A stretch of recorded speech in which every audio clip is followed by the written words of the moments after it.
ஏழு கழுத வயசாச்சு நரமுடியும் வந்தாச்சு ஆனாலும் இன்னும் பொண்ணு கிடைக்கலையே பையனை பத்தி கேட்கும் போது வீட்டருகில் பொம்பளங்க கண்டதையெல்லாம் சொல்லி கல்யாணம் தடுக்கிறாங்க பொண்ணு வீட்டுக்காரங்க வந்து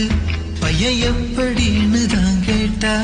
இந்த ஊரில் உள்ள சில பொம்பளைங்க பையன் சரியில்லைன்னு சொல்லிடுறாங்க அதனால வந்த வரணும் போகும் திருமணம் எப்படி நடக்க போகுது எங்களோட நிலைமைய புரிஞ்சுக்கிட்டு பொண்ணு கட்டித்தா